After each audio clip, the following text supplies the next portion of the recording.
I have the really good recruiters that have been through an exercise and they throw me 3 or 4 excellently qualified ones. I'm keen on your thoughts on how to find the right candidate.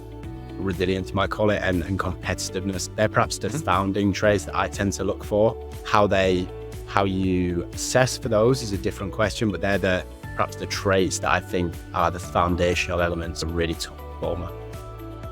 Welcome to GrowthPulse, the B2B sales podcast. You might be a salesperson. You could lead a sales team. Maybe run a business or you're a battle-tested entrepreneur. Then we built this podcast for you. Great salespeople are built, not born. We learn so much from the deals we win, but we learn even more from the deals we lose. In each episode, we bring you some of the world's leading salespeople, sales leaders, and experts in sales tech to share their best lessons from both their wins and their losses. Before we start, please check out the screen of your phone or laptop, and if you're watching on YouTube, make sure you've clicked subscribe and press that like button down below. If you're listening on Spotify or Apple, click the plus sign to follow so we can let you know when we publish each new episode. If you like the episode, drop us a comment with any questions about the show. We'd love to get to know our audience. Great businesses always feature world-class salespeople, and the best salespeople are always learning. So let's jump in. Welcome back to another episode of GrowthPulse, the B2B sales podcast. I'm Dan Bartels. Here, as always, with my trusty sidekick, Simon Peterson. Mate, how are you, buddy? G'day, Dan. I'm really well. Absolutely. We're almost at the half year. We've been a bit remiss. We haven't recorded as many as we would have liked to this year. We've both been quite busy. Mm-hmm. And we're joined by Jonjo O'Hara. Mate, Jonjo, we've been long-term friends, mate. Excited to have you on the podcast. Yeah, hi, guys. Glad to be here. Mate, a bit of background for you, for our listeners. Obviously, run Tenet Recruitment. You've been in the recruiting game for a while, all the way from being a Bradford City professional footballer to running a recruitment firm in Australia. Mate, how did that come about? Yeah, nice one. Thanks for the segue, Dan. I like to talk about it maybe more than I should. It's been a few years since I had the shirt on now, but my background as it relates to this topic, it's something I'm really passionate about, is high performance. As I mentioned, left school to join the world of professional football. I'd spent my childhood in professional sport within a professional football academy throughout, really high performance focused. In my early 20s, realized that I wasn't going to quite make the grade and make a full career in the game. That was my first entrant into sales. So I started working with the Football Association Union. We worked and did some work to bring corporates along to enable some career pathways for ex-pros. So that was my entrance to sales. And then I was parachuted into Melbourne via a sign-in. A club sponsored me here. So got on a plane with a backpack and decided within a week of being in Melbourne that I needed to be a long-term. So joined Recruitment. It was on the visa list among some other things, was why it was a career choice for me. And got into it. The first 18, 24 months, hated it, to be honest. It was a real slog. It was a daily struggle to go and do it. Persevered, ended up being quite good at it, going and join a best-in-class firm where I became a top performer and then a manager. And then a few years ago, I set up my own firm, which is about to be 3 years old. And we specialize in SaaS sales recruitment. Mate, that kind of leads us into the topic we want to chat about today, which is how do you become a seller that every VP or business wants to hire? And I think it's a question I know I consistently ask myself: how do I be a leader, or because even as a leader in an APAC-based sales firm, when you're working for an offshore organization, even an Australian organization, most of what you do as a person sitting in the commercial org is sell. Like, how do you be a person that every org wants you to have? So that was our topic for today. Simon, mate, you've been in this game for a pretty long time, and you've done a bunch of different things that have ended up with a sales career. Like, when you think about that as a question, mate, what comes to mind for you? Look, it's an interesting one. I think I've worked with recruitment firms. I've worked with internal recruitment within companies, and often you get a long list of candidates, and it's really hard sometimes. But I think a couple of things stand out for me. I think the network of a good salesperson is fundamental. They know people that work with you, or they know people. So that sort of network really helps. And I think the other key attribute I love is genuine curiosity. And I think obviously it depends on what stage of a career you're hiring a salesperson, but the junior salespeople probably don't have the network of clients they've sold to before. So what other attribute do you look at? And I think for me, curiosity, a genuine interest in a customer and how they run their business, etc. So as you go through interview cycles, that's probably the one that sticks out the most. And I think as you move through your career and you start hiring seasoned enterprise sellers, I still think that curiosity still needs to be front and center. And the really good ones are just naturally really curious about their prospects, their customer, their business, the problems they're trying to solve. So I think that's where I'd start. And it's proven pretty good in terms of initial filtering. I know Jonjo, hundreds of candidates a year, I would imagine. What are some of the things you look for? Because I think you're hired by enterprises to go fill important seats. And in my opinion, I have recruiters that throw 40 candidates at me and it's almost like mud on a wall. And then I have the really good recruiters that have been through an exercise and they throw me 3 or 4 excellently qualified ones. I'm keen on your thoughts on how to find the right candidate. Yeah, for sure. And it's always subject to the particular position that'd be specific to that company and that CRO. But there are some foundational things which I think are really important. And you mentioned curiosity. I probably would frame it as emotional intelligence. I always find that's a really common principle that the best reps have. Curiosity plays into that. But emotional intelligence, the best reps that I tend to work with just have that. And it's really hard to articulate. You just get that sense when you have a conversation with somebody that they are curious and they're thinking about things in a certain way.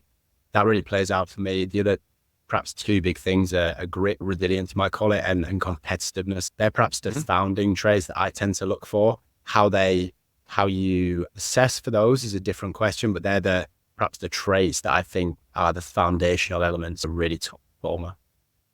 And so how do you assess a candidate for grit? I love the idea of grit. I've seen salespeople with it. I've seen salespeople without it. Have your first conversation with a new candidate. How do you go about understanding whether someone's got the right level of grit?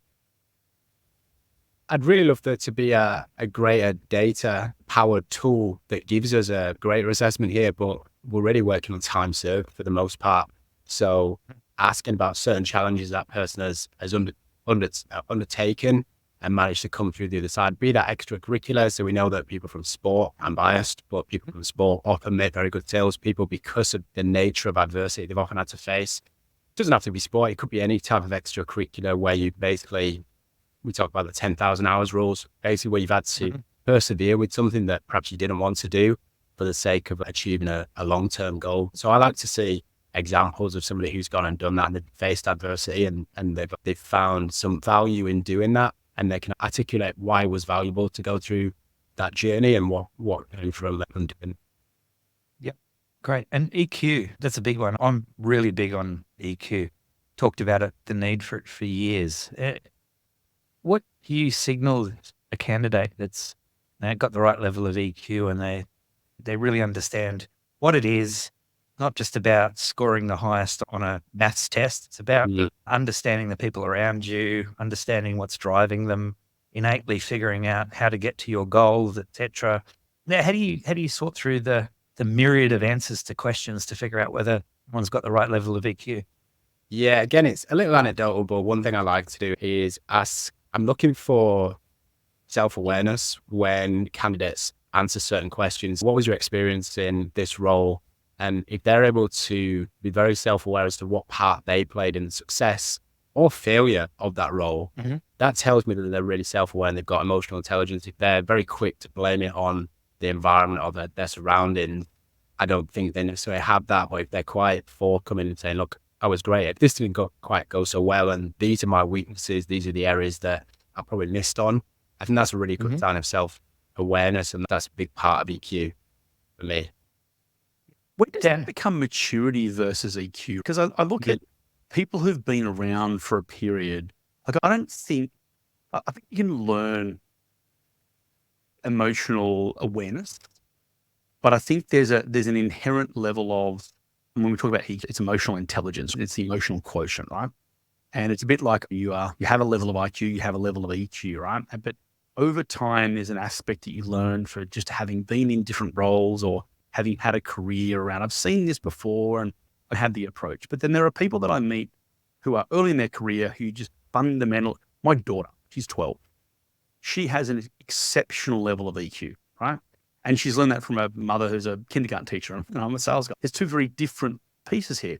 How do you differentiate between someone bringing experience and therefore maturity to a career to someone who has this emotional intelligence? This is a piece that Simon and I have talked about so many times. And when we look at and the reason I'm intrigued by this is when we look at what we're after for a seller, for a business, we want someone who our clients can relate to. We want someone who they're willing to open up to so that we can rely on our pipeline and our forecasts in a more detailed fashion. We know someone's got behind the scenes and they actually genuinely are building relationships and partnerships. That's the stuff we want. But how do we differentiate between someone who's just seen it before to someone who fundamentally does that? Yeah, it's interesting. I'll put it back to you guys. What's your experience with using psych assessments and other types of assessments to nail this? Very rarely have I used psych assessments. Yeah. I've been put through a few in my time. I've worked for companies that get candidates to do it. It may be heretical to suggest, but I find if I get someone to do an assessment, I look at the results, I might take it into account, but to be honest with you, the conversations, how did you handle this difficulty? How did you achieve success? And the answers to those questions that I think are more telling than a psych assessment. It's an interesting one. I haven't seen it in hiring salespeople probably for at least 5 or 6 years. We did it a little bit at SAP. We did a little bit of it at Salesforce, but not the last sort of 10 years have I relied on it. I think it's a tool in the kit bag, but it's an interesting one. When I'm talking to somebody about their experience and the response to me is, I did this, I did that, I didn't do this, I didn't do that. I probably have a few red flags going off in the back of my head around emotional intelligence, because I think now good sales reps are the difference between winning and losing. But I think the best sales reps bring the team along with them. And when they talk about success, a little bit of self-deprecation, a little bit of empathy for the people that are not necessarily put in the spotlight. And when I see that behavior, I'll know they'll work really well as a team. And I think when you're trying to bring in a top performer, you need to, as an employer, demonstrate to that candidate that they'll be joining a team that has an EQ, that works together, that empathizes with each other and helps each other. So I think it's a little bit of a two-way street. So I'm not sure psych tests for me personally are the be all and end all. I think as some organizations mandate it, others don't. I don't think it's, for me, a determinant. I don't know, Dan, what are your thoughts? Yeah, going back to your point about understanding like a sports team, right? And I've got a similar background. I never made it to be a professional athlete, but hey, look, I was close to being a professional referee, as you want to find. We don't get paid very much doing my stuff, so I don't think you quite call it professional. But if I look at when you're building teams from a sports perspective, a psych test from a sales perspective is almost like saying, is everybody a striker? I don't need an entire team of strikers. I need strikers and midfielders and wingers and defenders and a goalkeeper. And if anyone who's been in a team with it has a goalkeeper will tell you, and look, I did date a goalkeeper for a while, so goalkeepers are as mad as a cut snake. So how do you get anyone who wants to sit in goals with a different coloured shirt on, have balls peppered at them? They're just mad, right? And how do you do a psych test and find the person that's mad enough to stand in the goals the whole time? Hold on, that person fails the psych test every single time. But when and sales is a little bit the same. You don't want someone that's mad in your team, but you've got to build a team of people who all bring different skills that everybody gets to learn from, because nobody's perfect ever. Everyone will have a peak and a trough and needs to learn from everybody. Everyone has a strength and a weakness. And so as a leader, when you're building a team out, I don't know, when Simon and I built a team together, we actually intentionally looked at, have we got people who've come from different software backgrounds? Have we got people who've come from different ethnic and gender backgrounds or gender mix? Not because it was to fill a quota, but it was, okay, what are we missing as we're building this team out that as we're looking at different candidates will bring that flavor? And you didn't make a decision based on, okay, we need to go and find someone that's coming from Western Sydney, etc. It was, what's the thing that we're missing in this team to make this a really well-rounded and balanced team? Because we knew that at some point the team would need to lean on that to become more successful tomorrow. And you didn't know when it was going to be or what it was going to look like, but it always eventuated. So I think like that, to answer your question about psychometric testing, I think it's really difficult because unless you're a psychologist, you give me a psychometric test. Like here's the results of someone's psychometric test. I don't know how to use that properly.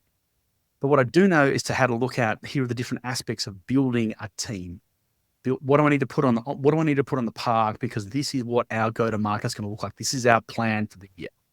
And there are different teams that you need for chasing 100% greenfields versus teams that are going to look after a whole suite of existing customers, teams that are building out, trying to deal with a very mature product in a saturated market, or teams that are building a product in the start. Like they're completely different engagements and different experiences you need and approaches. So how do you go and find the right people for those fit? And I think that maybe the psychometric testing gives you some of that.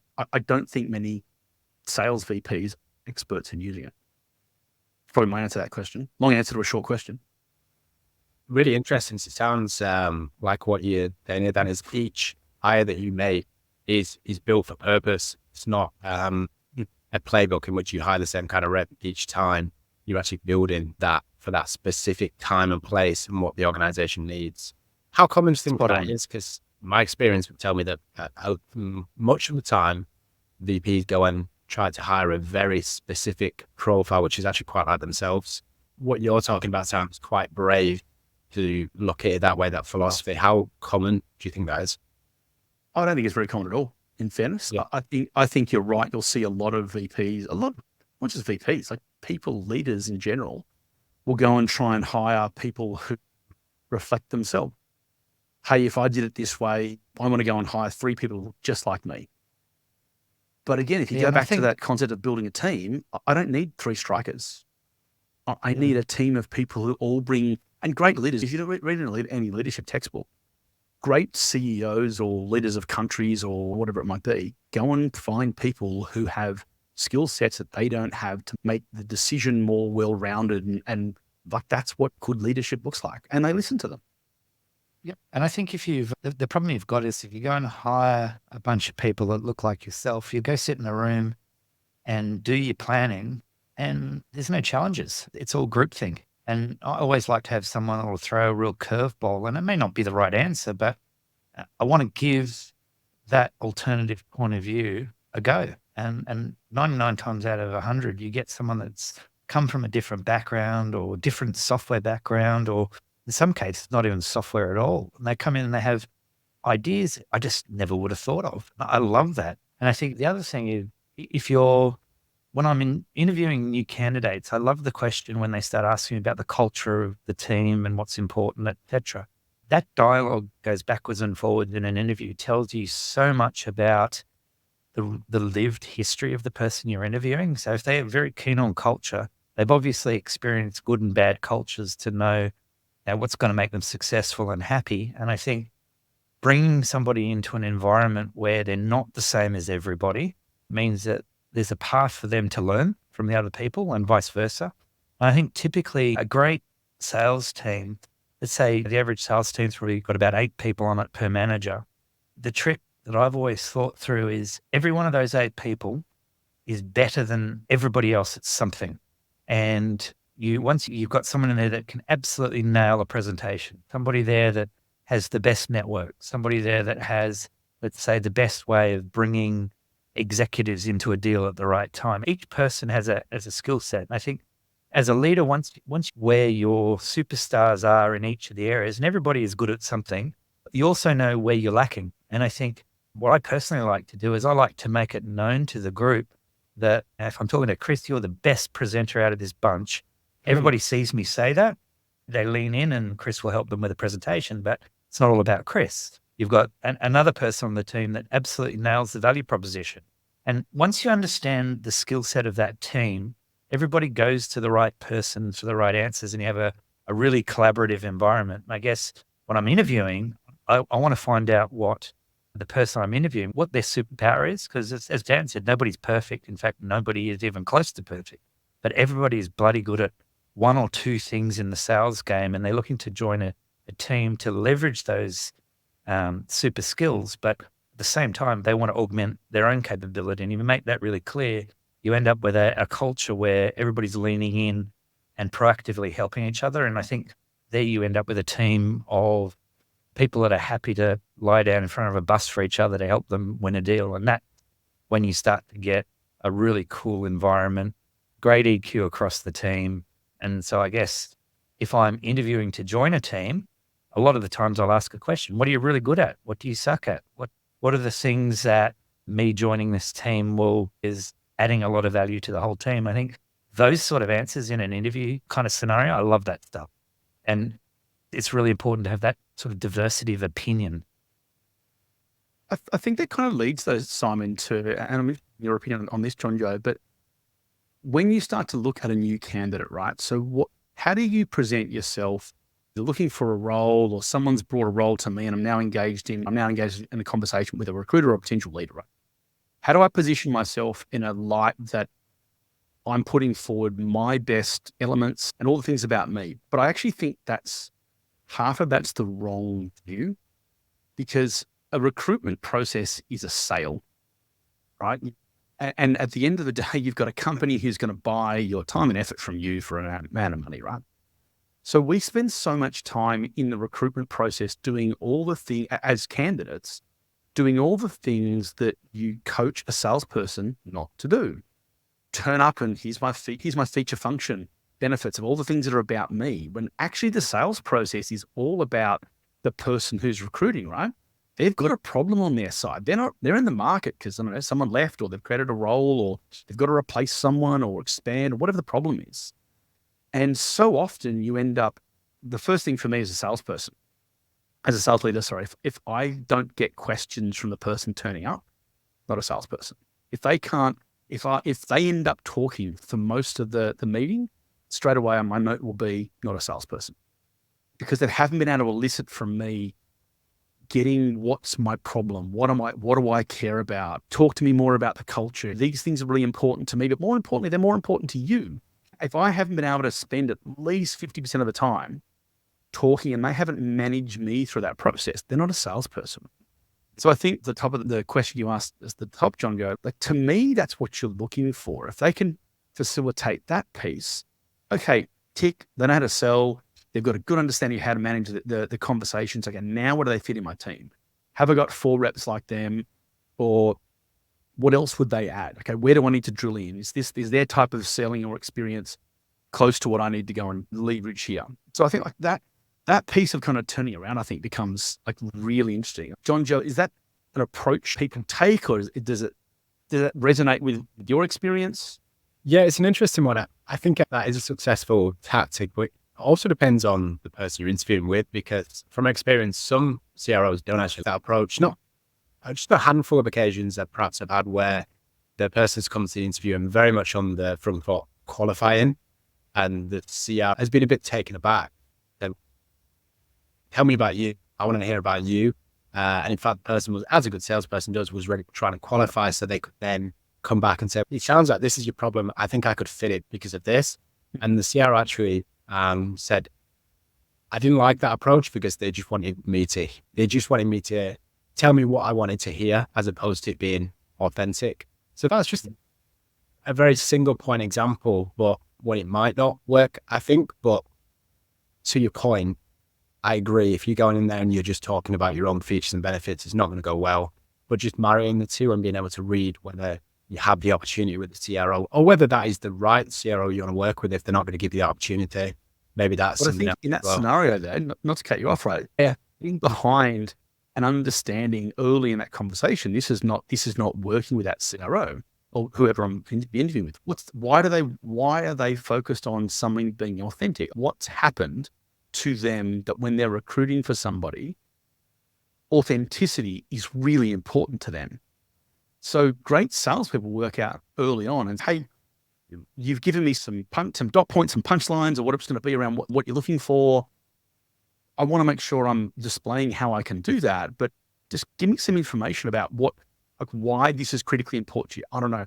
Our culture right now is really superficial in the business, and I need people who wear their heart on their sleeve, and I want to know that at the end of the month, you're going to care about your deals. And okay, Now it's not about fitting the answers to that. They want to peel the onion back and work out, if I'm going to go to battle with this person, am I going to enjoy the win or the loss or the win beer at the end of the month as to what we did?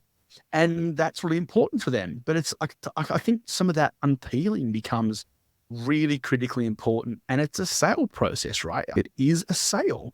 You're selling. If you're in an interview process for a seller and you can't sell yourself, how can you sell my product? Because you should know yourself, right? Yeah. You might not know my product yet. Yeah. Hey, Jonjo, interesting. Obviously, the tech industry and SaaS in general has been through a lot of turmoil over the last couple of years. I think we went through a massive hiring binge, middle of COVID and back end of COVID. Salaries went through the roof. Then there's been a couple of years of mass redundancy. I guess my network, I know so many people that have switched jobs, etc.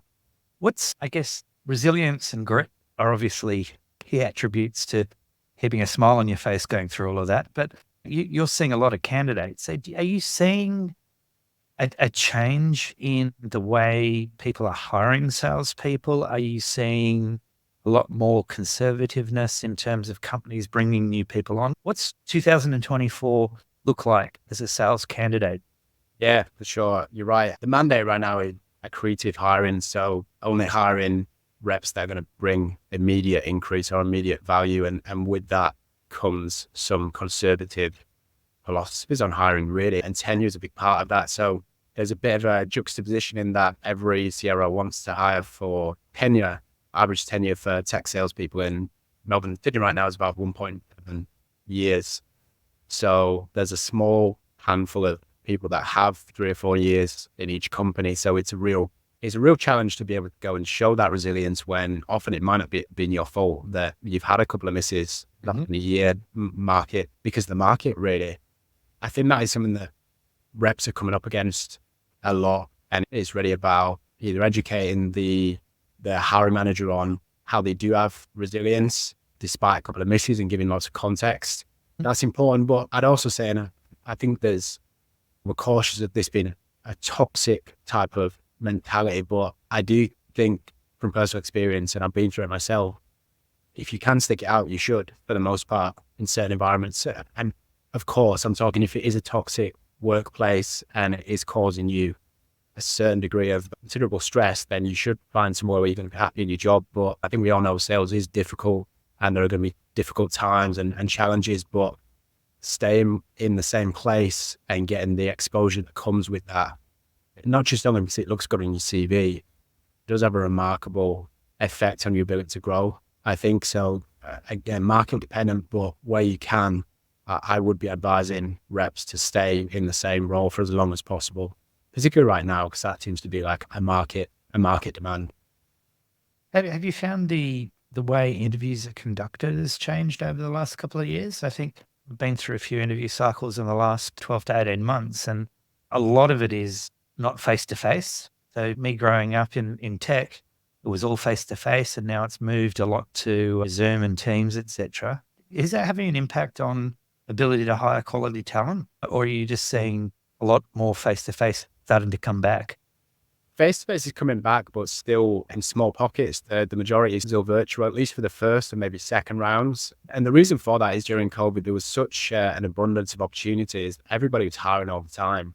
So a CRO might say, put 5 30-minute sessions in my calendar this week. I want to meet everybody. We don't want to miss. There's going to be a hiring opportunity coming up. And became the emphasis was quite casual. Those interviews, they were meet and greets and they were 30 minutes. We do it on Zoom. Great. And I think we've been caught asleep at the wheel to an extent, because now a lot of candidates are going into those interviews like coffee catch-ups, and the pace has changed. Now a CRO wants to know if you're going to come in and go, add value right away. And I'm getting feedback as to this person wasn't prepared. They were just there for the chat. Saying wasn't a role I was interested in. That's just not appropriate with the times right now. If you're taking an interview, it really needs to be qualified. You need to go prepare. And both parties really need to be committed to that and getting something out of it, because there's just no time for coffee catch-ups at the moment without any qualification.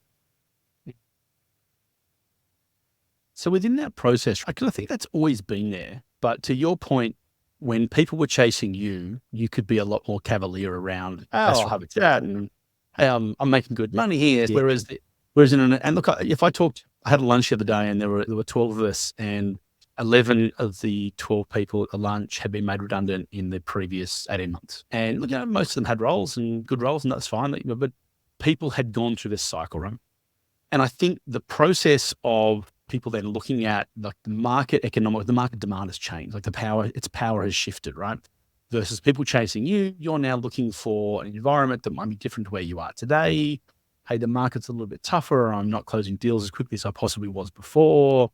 Like my quantity of pipeline is down comparative to where I were. So people want reps wanting to look for the greener grass somewhere else. But again, you hear the messages from people like yourself saying, hey, if you can stick it out, I would, not necessarily to somewhere else. But as they approach these conversations, give some detail here to people. When we say prepare for the role, like what are we talking about looks great in the context of yourself as a recruiter, but also from VPs like ourselves who are hiring? What does good look like when someone turns up prepared? Jonjo, you definitely see more of this than we do. What is your view of really well prepared? Yeah, and you guys know way more about it than me, but I'd say the likeness is to like running an enterprise sale as opposed to a SMB transactional sale. The people that are really well prepared have already looked at their network contacts within the organization and perhaps gone and done a back channel reference before the first interview. If it is going to be worth their time and if it's qualified, they're not looking at PD as their sense of truth for that position. So they're looking to their networks. They probably already know the products, or they're asking people they trust in the network about the products to make sure it's referenced. And then they're coming with a plan as to this is what I know already from the brief, what the challenges are, but this is what I need to find out from this conversation. The recruiter plays a big part in this as well, I would say, to make sure that person's prepped. What I found personally as I've become more experienced in recruitment is if you're sending somebody particularly senior people, executive people, if you're sending somebody into an interview without bullets in the gun, it's your fault to an extent and you're going to get found out. So you can't send cannon fodder into a process and say, hey, it's your job to go and do a good job and win that interview. If they're going in and they were just in there to make up the numbers, then you're going to get found out and your credibility is going to be lost quite quickly as a recruiter.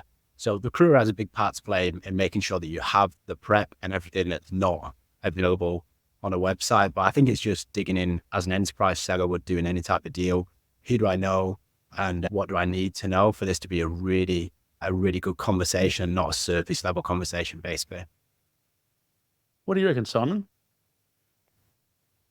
It's an interesting one. I think, look, the best recruiters I've worked with actually dry run multiple times with me before I'll do an interview.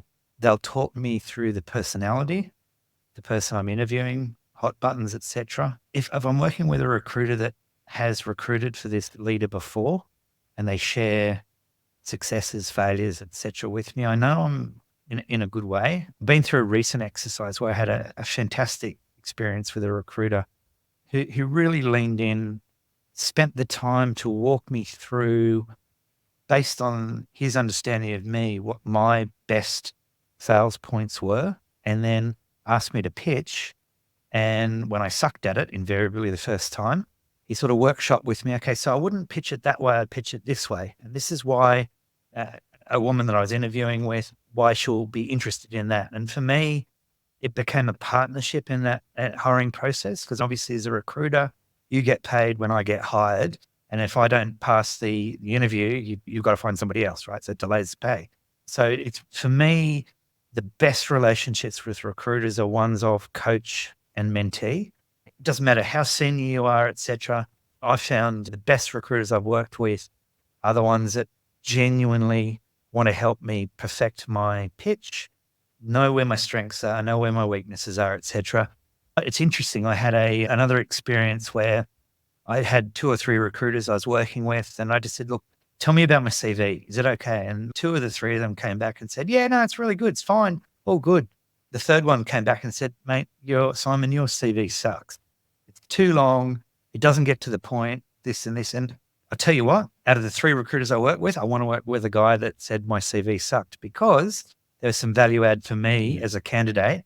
And it gave me a lot more sense of trust in the recruiter. And when I trust the recruiter, he or she spends the time with me, to talk about how I'll make my pitch, because my pitch is never going to be perfect because I don't know the CRO I'm interviewing with quite often, and they do. So those are the real things I look for. And gone are the days as a hiring leader where I want a recruiter to give me 30 CVs and I'll spend some time and pick the top 5 I like.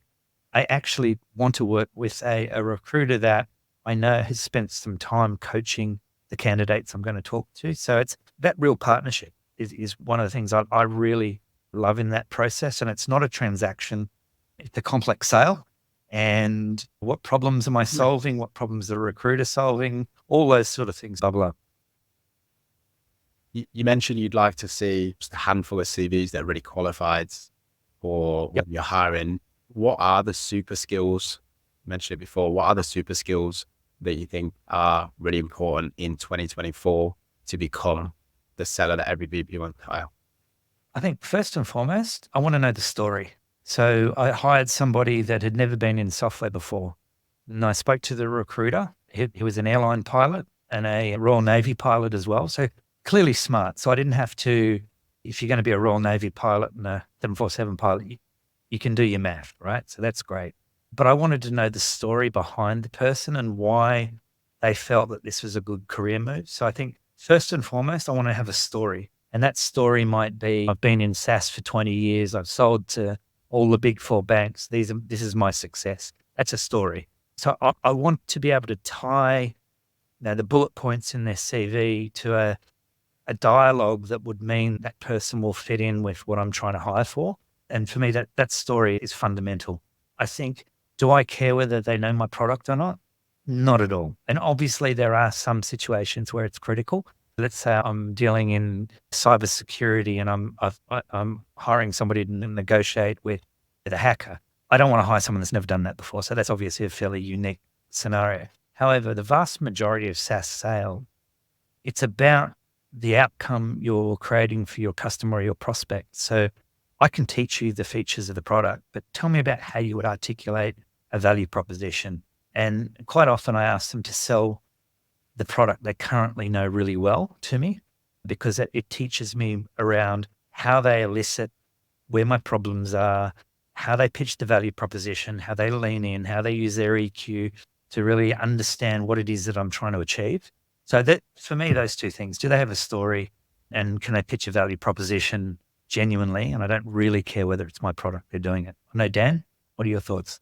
Yeah, like the features that I look for and attributes in a candidate can pop up in a couple of areas. Like firstly, look, there's a smell check when you read someone's resume, right? Have they got some general areas of experience that you can see can translate to what you're doing today?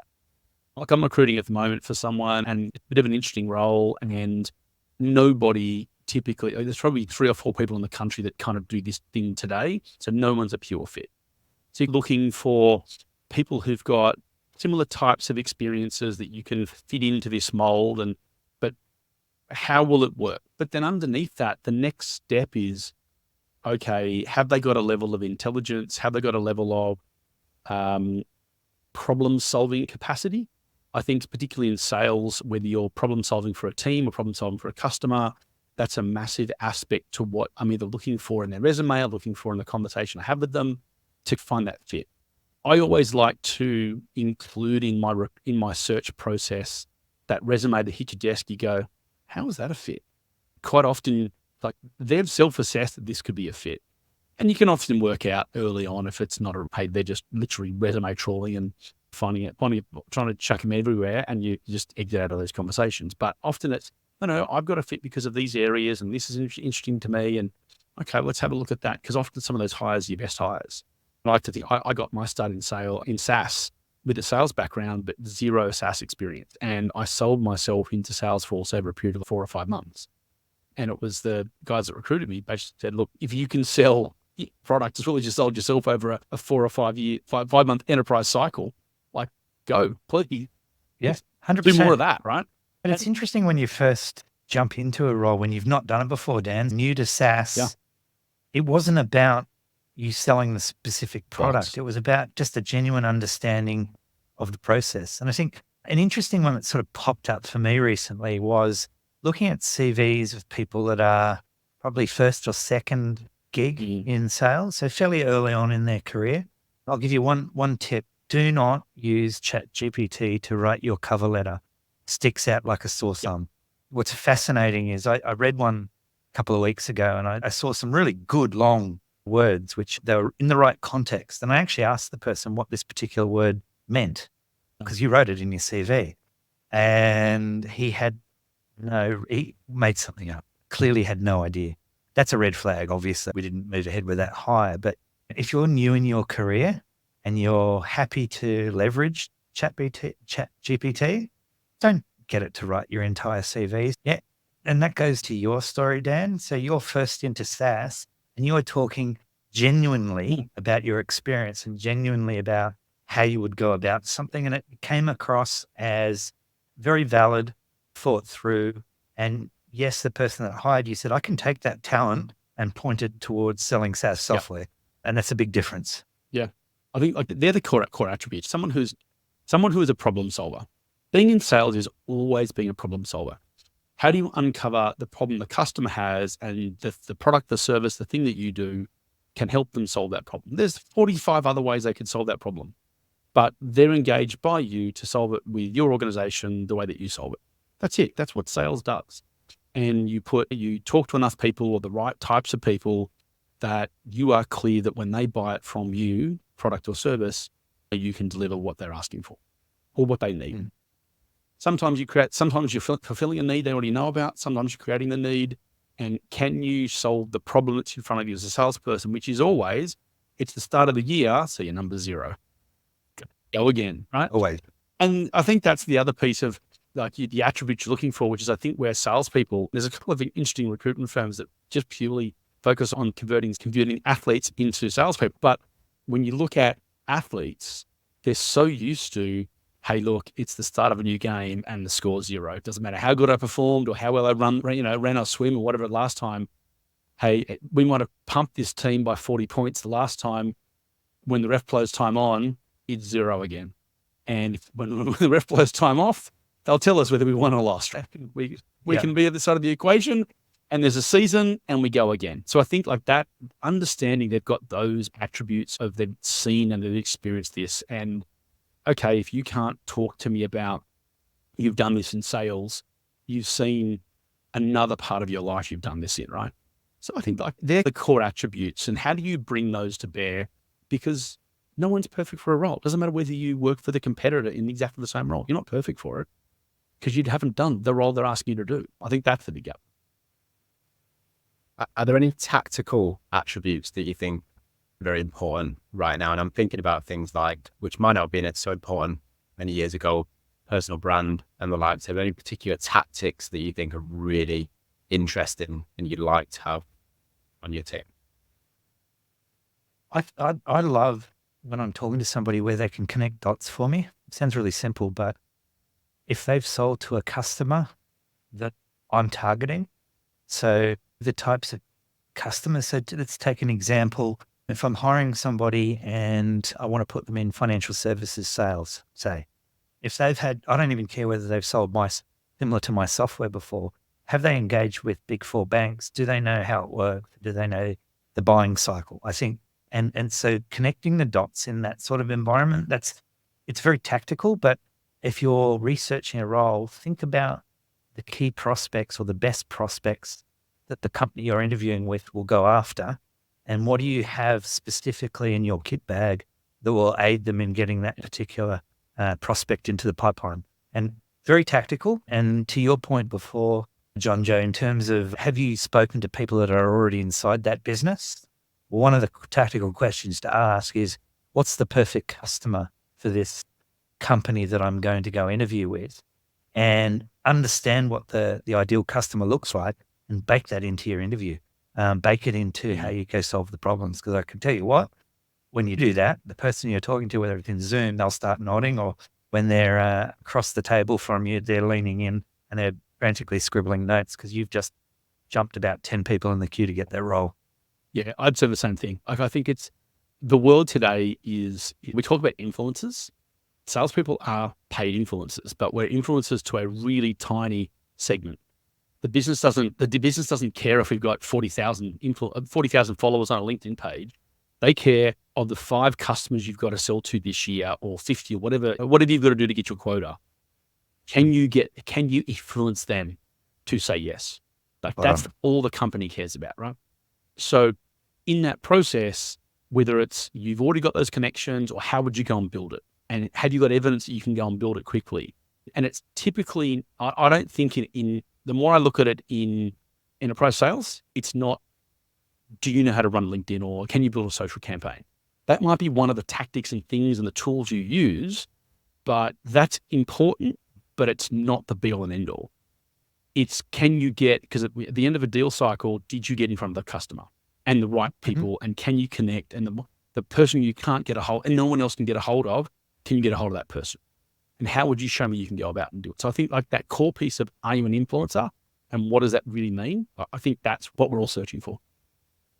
In the context of becoming a seller that VPs want to hire, then, would you recommend that somebody might build a career around the problem? So I solve problems for CFOs and try to stick to that problem to gain market value as much as possible? Or I think that kind of goes back to, if as a salesperson, I think you end up with a career that says I solve problems, rather than I solve problems for CFOs, because you never know where you're going to end up. You never know what your product's going to be. You never know what the market shift's going to look like. So I think as a salesperson, if your core fundamental piece is I solve problems, like, I think that's pretty key. Now, listen, we're running out of time, and I know Simon's got to jump in a minute. Jonjo, we ask a question at the end of every podcast, which is the top couple of tips for the listeners based on the topic of the day. I know, mate, obviously top tips, 3 things either out of our conversation today, or otherwise, to be the seller everyone wants to hire. What would you leave people with? Sure. Networks is massive. I've said this before. You don't build a career by applying to job ads.